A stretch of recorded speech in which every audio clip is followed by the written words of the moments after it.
और रुक करेंगे प्रतापगढ़ का, जहां पर आपको बता दें कि द्वितीय दिन श्रीमद् भगवत कथा में व्यास जी ने कलयुग का वर्णन करते हुए सभी भक्तों को भाव विभोर कर दिया।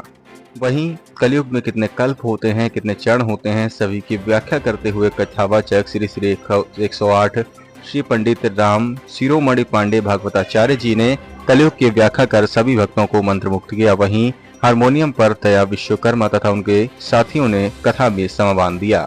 जनमानस कैलाश उपाध्याय तथा उनकी जजमान कैलाश उपाध्याय तथा उनकी धर्मपत्नी गीता उपाध्याय तथा समस्त भक्तगण कथा में भाव विभोर हुए।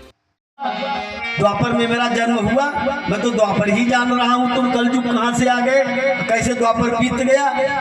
उसने बताया, कन्हैया जब से परम धाम को गया है उसी समय से द्वापर युग समाप्त हो गया।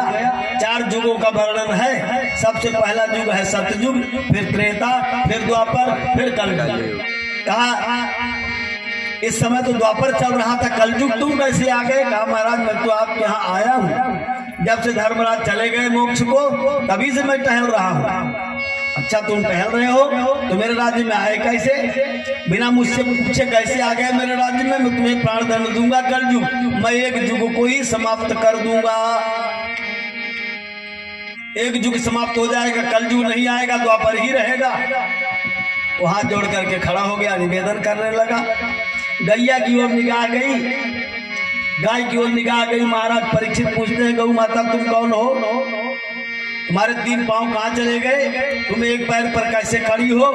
प्रश्न करने लग गए। गौ माता ने जोड़ करके हाथ कहा, राजन मैं क्या करूं, इस कलयुग में मेरी बड़ी बुरी हालत हो गई, मेरी बड़ी बुरी हालत हो गई। मुझे कोई मानने वाला न रह गया, मुझे मेरा 3 पांव तोड़ दिया गया।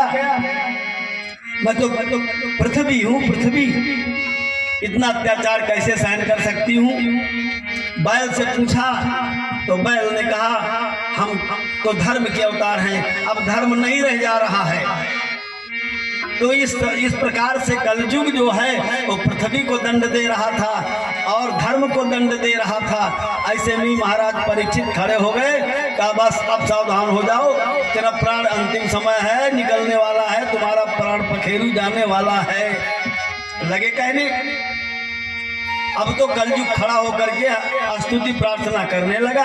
कहा प्रभु ब्रह्मा ने 4 युग बनाए, ब्रह्मा ने 4 युग बनाए ना, तो ये तो ब्रह्मा जी की सृष्टि है। जैसे सतयुग गया, त्रेता गया, द्वापर गया, वैसे कलयुग भी तो आएगा। क्या आप कलयुग को आने के लिए रोक लोगे। कहा मैं रोक लूंगा, मैं कलयुग को नहीं आने दूंगा, तुम निकल जाओ मेरे राज्य से कलयुग। कहा महाराज कहाँ जाऊं, आपका राज्य तो पूरे भूमंडल पर है, आपको हम छोड़ करके कहाँ जा सकते हैं। बड़ी देर तक विवाद हुआ, अंततः कलयुग ने कहा कि ब्रह्मा जी के बनाए हुए नियम को राजन न बदलिए, हमको कहीं रहने दीजिए, मैं रह जाऊं कहीं। जब ब्रह्मा ने ही नियम बनाया है तो उनके नियम को आप न तोड़िए, मैं आपसे प्रार्थना करता हूं, विनय करता हूं, मुझे रह जाने दो। ये बात अलग है कि आप जहां कहो मैं वहीं रह जाऊं, जहां कह दो वहीं रह जाऊं।